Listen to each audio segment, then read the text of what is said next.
my name's Joy Malua and you're watching Media 14 TV. You may remember me from other informative TV segments such as The Dingo Ate My Baby, or Did It? And Pineapple, Is It Really an Apple? Today we're discussing culture and the relationship it has with digital media around the world. Every week we look at a different aspect of media and its influence. But have you ever stopped to wonder how the influences differ from country to country? Our culture is one of the ways we as humans represent ourselves. And since digital media has the ability to engage a majority of society through many forms, it brings us to the question of how does culture apply when we talk about the digitalised world? Culture is the characteristics of a particular group of people, defined by everything from language, religion, cuisine, social habits, or music. Looking at social network websites such as Facebook, we see that this is a place where one can practically share their personality, favourite music, quotes, pictures, food and general life through a media form to connect with people. It gives us the ability to create a profile based on us and share it with existing friends and family or even new friends.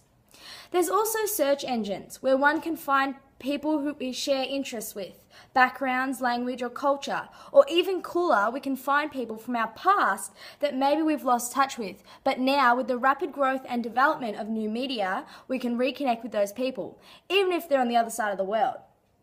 So clearly when we show things like our personality, likes and dislikes, we also show a bit of culture and background identity through media. However, although one's culture and background is interrelated with media, every culture is different. So it is important to think about how different parts of the world or cultures interpret and incorporate media. We'll start with the series of islands known as Indonesia. Mostly people are familiar with the internet there. On the other hand, there are still some parts of Indonesia that are rather remote that do not even know the internet exists. Some Indonesians are living in remote areas with no access to digital media like the internet. For those of us who are not yet fortunate enough to travel the world, the internet has brought the globe closer to us and in grasping range. There are thousands of photographs of every part of the world and its creations. There are virtual galleries where one can browse famous artworks. There are blogs dedicated to famous cities where one can explore until they feel like they've been there themselves. We can be there without being there. Physical distance becomes irrelevant, says Croteau and Hoynes 2003. There are millions of recipes for food from every nation, and just by typing in a word, one can learn about each culture of the world as in-depth as they please. Goldsmith 2000 says, cultural access will go beyond the ability to better understand art or music. It will include the ability to better understand people. Digital media. Could it get any better than this? The internet, including social media websites, allows us to talk, see, hear, and virtually interact with people around the globe. The social media community is special because it is not confined by any physical barriers, besides something as simple as a username or password. It is a form of instantaneous connection that is more advanced than most other forms, for example, a letter in the mail.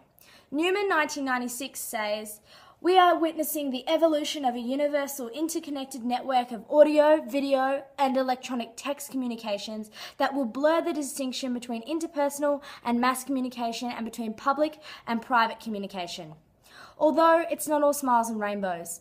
In countries such as Iran and China that have a repressive regime in place, the forces in power have tried to restrict the flow of open communication by banning websites like Facebook and software applications such as Skype that allow people to voice and video call via the internet. By not allowing their citizens to openly communicate, they are restricting their ability to learn and express issues and events to the wider world. Unfortunately, democratic freedoms of new media such as the internet are restricted in some countries.